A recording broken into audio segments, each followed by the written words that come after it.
संगति चाहते हैं और वचन नहीं चाहते। But many people just desire the fellowship, not the word.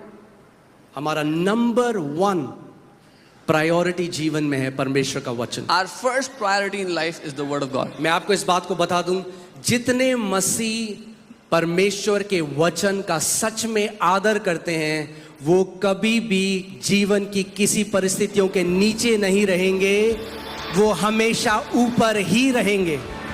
I can tell you this, all those believers who honor the word of God, they will never come under any circumstance. They will always rule above every situation. Amen. तो चलिए वचन में चलते हैं। Let's go into the word. पहला कुरिन्थियों 3:9, 1 Corinthians 3:9. यहाँ पे लिखा है, क्योंकि हम परमेश्वर के सहकर्मी हैं। It says here, for we are God's fellow workers. कौन है हम लोग? Who are we? God's fellow workers.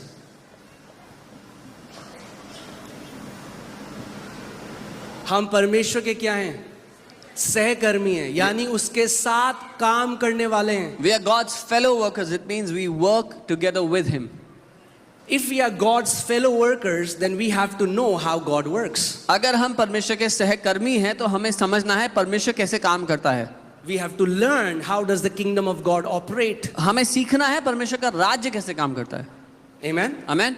क्योंकि हम क्या हैं परमेश्वर के? Who are we? सहकर्मी, colleagues. The fellow workers, the colleagues of God. Isn't that amazing?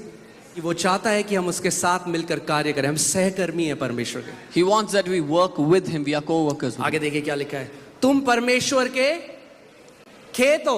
You are God's field. तुम परमेश्वर के क्या हो? तो एक काम देखते हैं, ये 2 खेत हैं यहाँ पे, ठीक है? So there are 2 fields here. Let's see that. ये 2 खेत हैं There are 2 fields here. और एक भरा हुआ है फसल से, And one of the fields is filled with crops. और एक में थोड़ा And the other has sprinkles of crops. आप here. क्या हो परमेश्वर के? Who are you? खेत। The field of God. एक भरा हुआ है, फसल लहलहा रही है, One is filled with crop, with harvest, और एक में कुछ भी नहीं है। and the other has barely anything. इस खेत में किस चीज की कमी है? What does that field lack? हाँ, सीड। किसकी कमी है? सीड, यानी बीज। यस, बीज। It lacks seed. बीज की कमी है।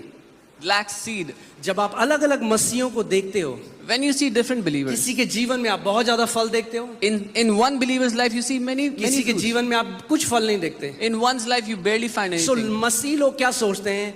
वो परमेश्वर है जिसने उसके साथ किया और मेरे साथ नहीं किया। So what believers think is God has done plentiful with him but not with me. वो सोचते हैं कि अगर किसी के जीवन में बहुत फल है, वो परमेश्वर ने कर दिया और हमारे जीवन में उसने नहीं किया। They think if somebody has so much fruit in their life, it is because God has done it for them and but not for me. परमेश्वर पक्षपाती नहीं है। God does not differentiate. वो प्रेम करने वाला परमेश्वर He is है। a loving God. आमेन। यहाँ पे जो खेत में कमी है वो क्या है? What does this field lack? बीज। और मरकुस की पुस्तक, मरकुस की 4th पुस्तक में लिखा है कि बीज क्या है? परमेश्वर का वचन। In Mark 4, the word of God says, what is that seed? It is the word of God. यानी क्या डिफरेंस है 2 मसीहों के अंदर? So what is the difference between 2 believers according to ध्यान this? से सुनिए, Hear carefully. कोई अच्छा मसीह और कोई बुरा मसीह नहीं है। There is no good believer and bad believer.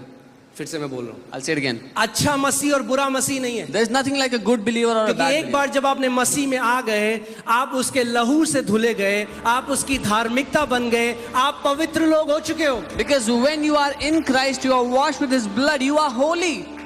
सो अब कोई अच्छा मसीह और बुरा मसीह नहीं है। So there is no good or bad believer anymore. अब यह है कि खेत जिसमें बीज पड़े हैं और कुछ खेत ऐसे हैं जिसमें बीज नहीं पड़े। Now the matter is a field which is filled with seed and a field which has no seed. यानी अब आपका हार्वेस्ट परमेश्वर नहीं डिसाइड करता, आप डिसाइड करते। Which means God does not determine your harvest, you do it. आमेन। आप परमेश्वर का क्या हो? खेत हो। You are God's field. जब एक किसान खेत लेता है, क्यों लेता है खेत? When a man buys a field, why does he buy it? क्या चाहता है वो खेत से? What does a man want from his field?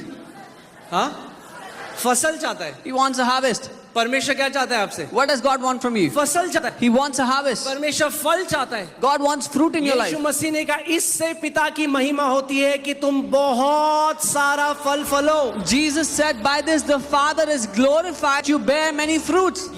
यानी जब आप एक ब्लेस्ड जीवन जीते हो, So that means when you live a blessed life, यानी जब आप स्वास्थ्य में चलते हो, when you live in health, यानी जब आप धार्मिकता में बढ़ते जाते when हो, you keep growing in righteousness, क्या होता है? what happens? इससे पिता की महिमा होती है। The Father is glorified.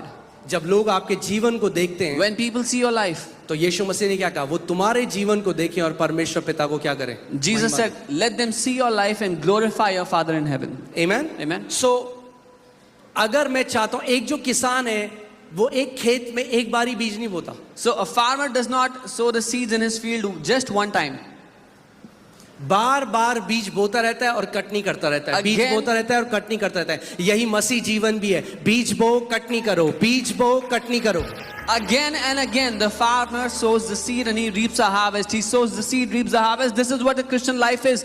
Sow the seeds in your heart and reap the harvest. परमेश्वर ने आपको अपना वचन दिया है जो उसका अविनाशी बीज है। बाइबल में। God has given you His word, which is His indestructible seed. अविनाशी बीज का मतलब वो कभी करप्ट नहीं हो सकता। Incorruptible seed, which can never be corrupted. अगर आप सच में एक कमिटमेंट के साथ परमेश्वर के वचन को अपने हृदय में बोते हो तो ऐसा नहीं हो सकता कि आपका जीवन ब्लेस्ड ना हो। If you intently sow the word into your heart, this is not possible that you will not live a blessed life.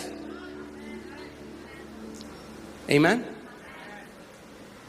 वचन कुंजी है। The word is the key. वचन हमारे जीवन का आधार है। The word is the basis for our life.